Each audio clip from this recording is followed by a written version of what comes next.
Mr. Ambassador, thank you so much for joining me. Thank you for inviting. So a historic meeting happening today in Moscow. Steve Witkoff, the president's son-in-law, all meeting with your team. Do you think we're close to getting a deal? That's a good question, but I have no answer to it because a lot of things has happened in the recent days and weeks. Different negotiations on different places took, so I do not know the outcome because it is absolutely well done because it has not leaked. What is the draft which is in front of my president will be today.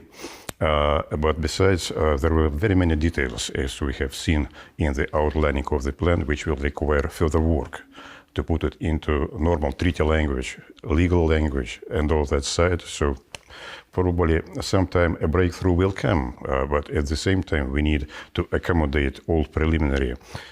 In diplomatic language, it is called a framework agreement in the first place. So first, we have to achieve framework agreement, and then later on to lay it into the treaty language. How quickly do you think there will be peace? I have no idea. I have no idea because there are two ways of conducting this type of negotiations. One is just to stop fighting and to come a ceasefire and to come to table. The other one, for instance, during Vietnam wars between US and Vietnam, negotiations were in parallel with the fighting continued, but in the end, US has withdrawn. One of the counterparts on the Russian team, of course, is Kirill Dmitriev. He's the CEO of the RDIF, the Russia Direct Investment Fund. And for many years, Kirill and I have had conversations about economic diplomacy. In your mind, how big a role is economic diplomacy going to take in these conversations? At the moment, I don't believe seriously that economic diplomacy has a role because we have no trade relations with neither with Europe nor with the United States. Because of sanctions, they have boiled down to zero. So not much to talk about how to improve, to increase it. Of course, there can be a dream about it will prosper us, but it will not be easy because we are under sanctions and we have about 40,000 of sanctions placed on us today. So the removal of it as quick as it will be done, of course, will be helpful to restart economic relationship. Do you think that you're going to see Russia rejoin the SWIFT system anytime soon? I do not know either, because during these years we have established our own system of financial messages. It works. We have a bilateral trade with China, India, many Asian countries in which we use local money without actually using the SWIFT system. Of course, it will be good if it would be re-established, but we are not very hungry to get it at the moment. Mm-hmm. What benefit is it to Russia to end the war now, given how you've rejiggered your economy into a war economy? No, of course, it will be beneficial to make an end to the war. Anyway, we stand for diplomatic solution, and of course, our people would like that we will settle these differences with NATO, with Europe, with Ukraine. But there is a big question that we do not want to have on our border a puppet state created by Western governments, which will be totally adversarial to us, which is based on Nazi ideology of supremacy of one people against the other, where the Russian language is discriminated, where the Russian Church, Orthodox Church, has been ousted from the country. So we do not need this type of a neighbor on it. This is normal because everybody would like to have a good neighborhood at it, and this is our case as well. Most of the world would have said you started it. Most of the world would say you guys started this fight. That is not true. How is that not true? This is because it is said by those who do not want to learn history or to understand the events. These events are to save people, not for the territory. It is to save people, Russian-speaking people, the Orthodox Church and all of that from total discrimination, from I would say, from killing them. Tell me this. Obviously, the United States is working to achieve a peace between Russia and Ukraine. In your mind, is there a way to rebuild relationships with the Europeans? Because even today, they're saying they're being left out of these conversations. At the moment, and I think for quite a prolonged period of time, European countries, they do not work for peace. They mostly, the governments here, I wouldn't say every government, but I will say the governments of big three, meaning UK, France, and Germany, they stand for continuation of fighting over there. And I understand why. I do understand why, because the defense industry continues to work, and this is very beneficial now for the very feeble economies. And in this case, they do not need to explain to people that due to their mistake, political mistake, their economy is in a very, very poor state, and the social benefits are fragile. One might argue that given President Putin's gas war, this might be blamed directly on the Europeans themselves simply because of the choices they made when it comes to energy. It left them vulnerable. When you speak about gas war, you mean that some Ukrainian officers has blown up Stream 2? No, I'm talking about 2021 when European gas prices were up 400%. Well, I hardly believe in this topic of a gas war, because it is in the world of selling gas and oil, this is not my cup of tea. It is extremely complicated, and you never know the real price for which gas has been sold to whom. You've been here in the UK for some time. You've just witnessed the latest budget announcement.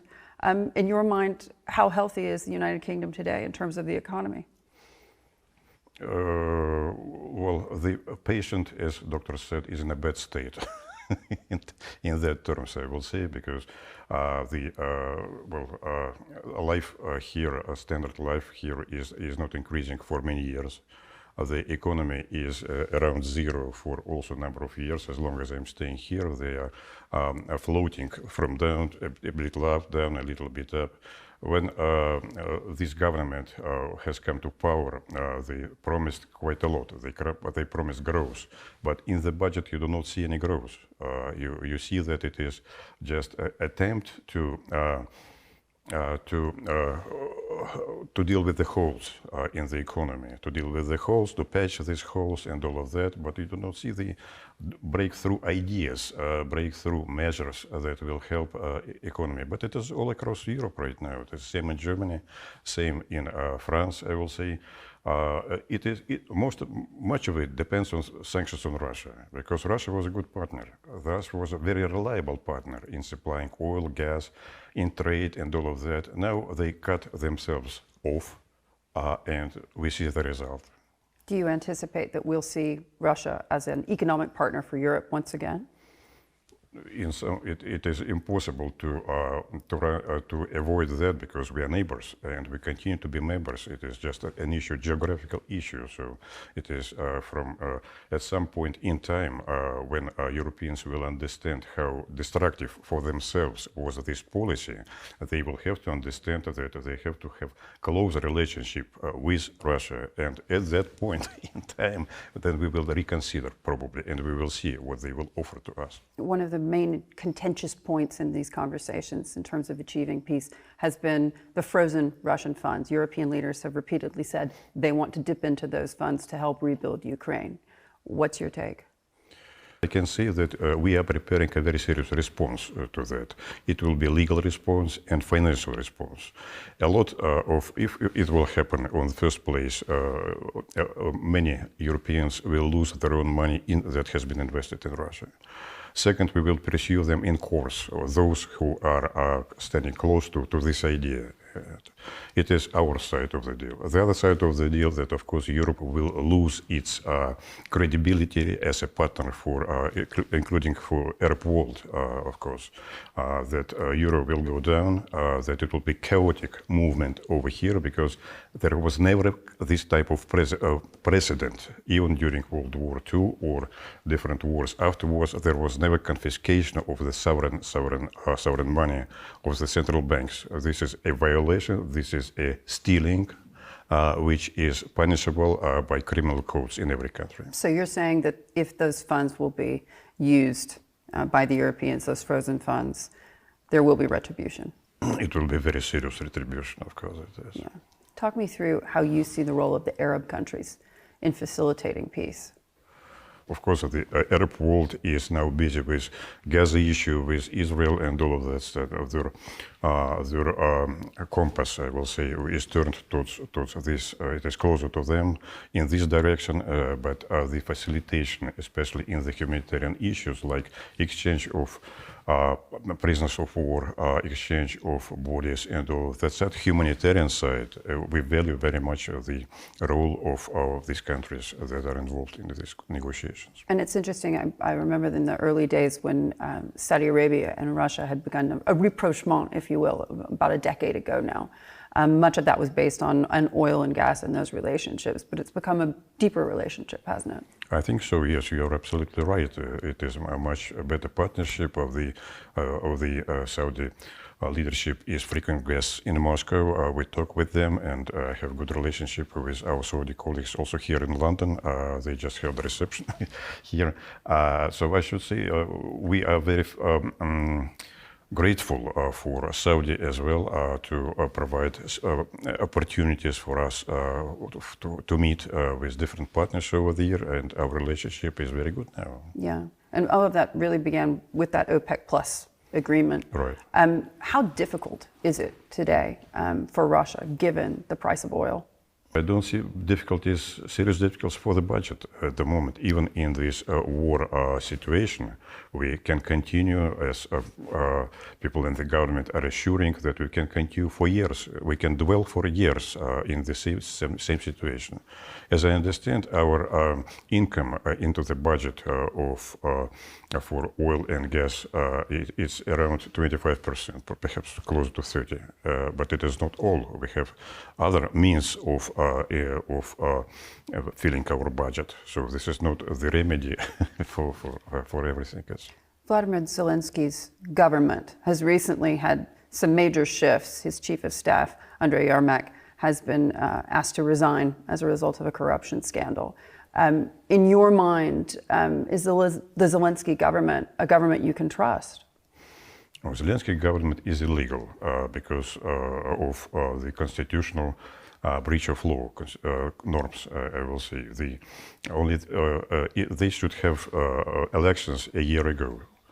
Should have had elections a year ago of the president. It is only, they say they do not have elections because of martial law, because of war conditions, so it's not possible. But according to the constitution, it is only the parliament of Verkhovna Rada of Ukraine can continue its sessions in the state or partial state, but not the president. So the president is illegal, and it's but in these question. conversations, I mean, at the end of the day, Exactly. President Putin and President Zelensky Yes. will have to come together and make an agreement. They have to come together, but we cannot trust if it will be signed by Zelensky, because according to the plans that has been published, the elections of the president will take place 100 days after that. If another president will come and he will say, I do not have to deal with this piece of paper, so this is none of my business. So it makes no sense to sign with him. So that's a big question, big legal question, how to do now. We can negotiate with administration of Zelensky. We can come to a certain, we may come to a certain agreement on major point, but as for the treaty, yes, but a long-term agreement. There will be serious. We do not need a just cessation of fire. We need an overall, comprehensive set of papers, legally binding, that includes European security, that will include European guarantees for every nation, including Russia, including European countries. That they should be signed, and it is said that it is safe now for everybody. And we will need that someone, on behalf of Ukraine, of course, will sign it. But I don't believe it will be Zelensky, because he will be simply, he has to go into elections, but I'm not sure that he will win. There's a lot of confusion, at least in the West, as to who is running these negotiations for President Putin. Is it your foreign minister, Sergei Lavrov, or is it Kirill Dmitriev? I have a 100% answer for that. It is President Putin is running negotiations, not anyone else. Has it caused friction No. Between Sergei Lavrov and Kirill? No, never it is. No, not Because at we all. hear more from him. Those dispatches that has been in the press in the West, it is such bad invention, I will say, because it is done by people who do not understand at all how Moscow lives and how Moscow is being. Explain it to us. Explain. Yes, yeah, well, we have a complete. How to say it in a good English, I'm not sure. It is the unity of our leadership is absolutely, they all think alike, I will say. There is a complete unity in our leadership in foreign affairs, especially in domestic affairs as well. So there is no disagreement, like debates and that we should, it's Carol Levitt once has said that we do not want to talk about everything with everybody. That's a good formulation. Tell me this, can you envision at this point a post-war economy for Russia and what that would look like? Post-war economy for Russia. Well, I'm now 46 years in diplomatic service, and I perfectly remember when in early 90s we were trying to transform the specifically post-war economy into normal economy in early 90s. It was called conversion of defense industry industrial complex into daily life and production. That was not easy, but we have achieved it. And at that time, a scale was much bigger because we did have defense industry much bigger, believe me, than now.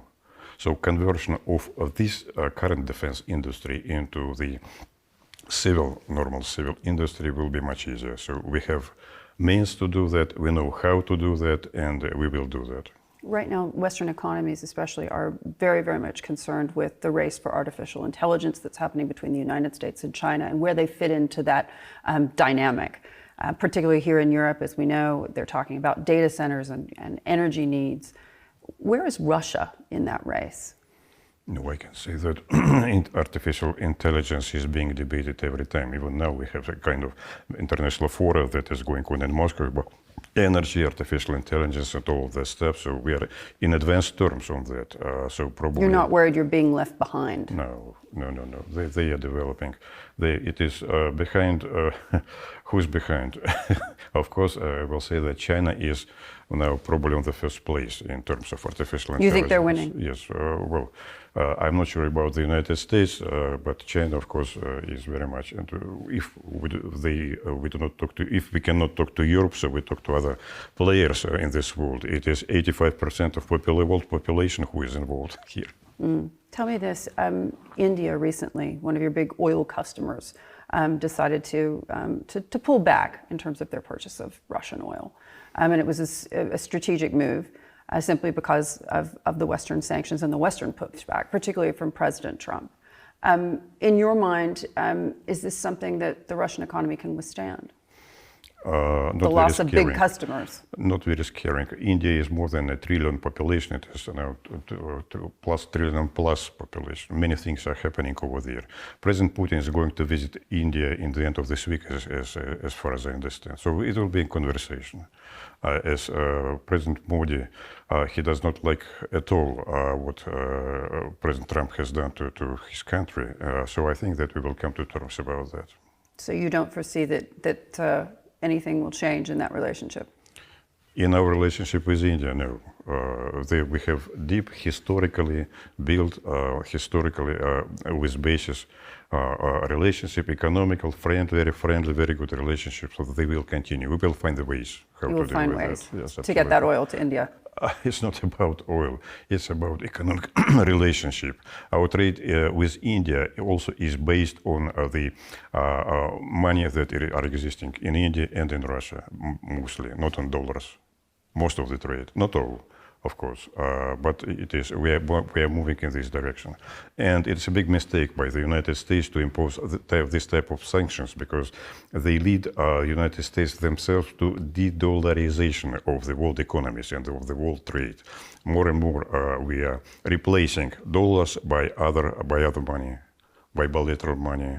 We have many efforts within BRICS countries, with China, with the others, because they understand that this cannot serve as a foundation, because dollar now is a type of an arm, a type of a weapon which is used by Americans, Europeans against many countries in the world, right? Too many countries in the world understand that. Walk me through this.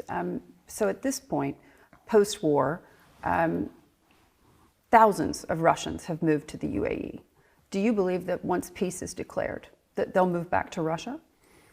That depends.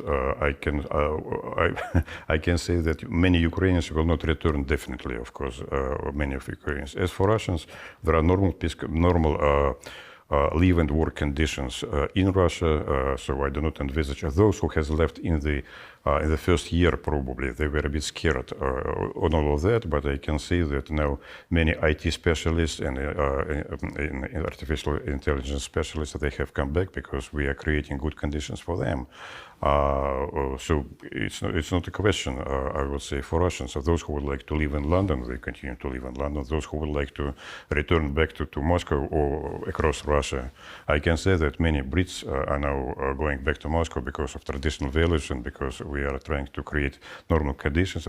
Those who cannot stand these conditions in the West, and I'm saying untraditional values, so they are applying for moving into Russia. When we talk about a post-war Russia and a post-war world, in your mind, what does that look like? Because we're in a very different position politically, economically, socially than we were just a few years ago. The only way is to come back to basics.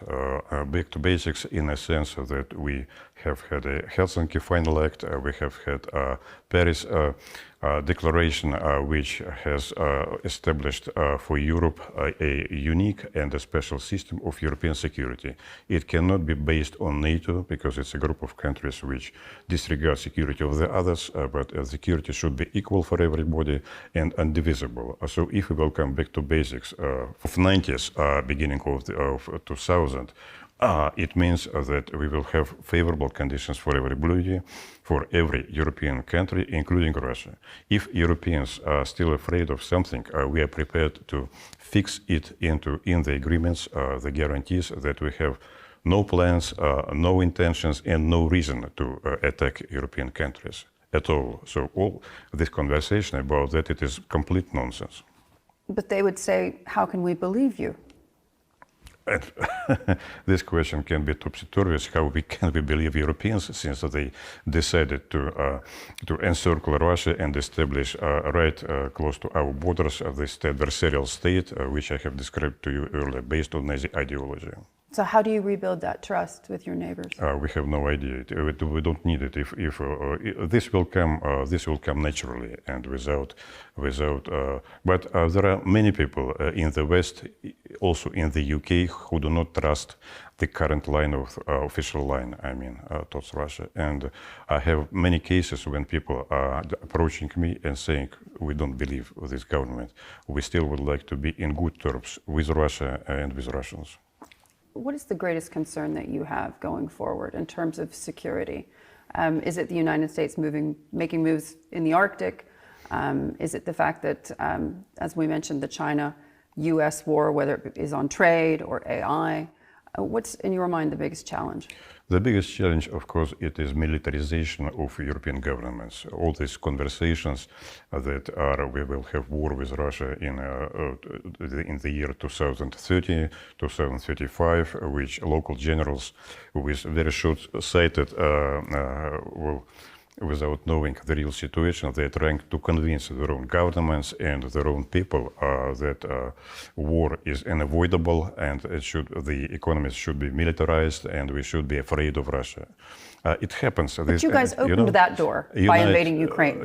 Well, it's a kind of an objective. You gave them that opening, is what I'm saying. I will say that it happens twice every 100 years here in Europe when they started to be afraid of Russia.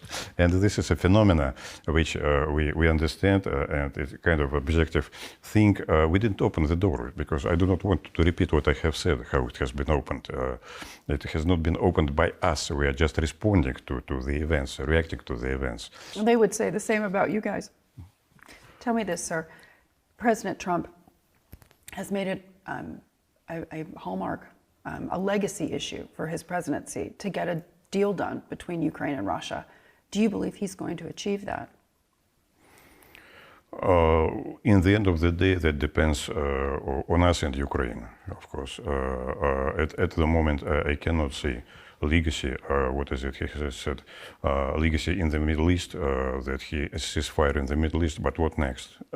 The second stage does not arrive. It will depend how serious he will be, how long he will have to keep this. Well, he can, of course, go away from that and then allowing Ukrainians to launch Ukrainians to fight on their own, but it will be a quick defeat for the Ukrainians. Defeat is now happening along the borders. We have already made breakthrough in Ukraine, very serious breakthrough. These days, in 3 last months during the autumn, we have liberated 86 settlements. So, and the tempo is increasing of our advancement. So if he will stand out of it, then simply we will continue movement in a high tempo and we will get much more of Ukraine territory under which, and they will have to withdraw, and we will, and terms and conditions of future negotiations will be much worse for Ukrainians. Do you believe that a deal will be done? At one point in time, it will be done, and on our conditions. Mr. Ambassador, thank you so much for joining me. Thank you very much.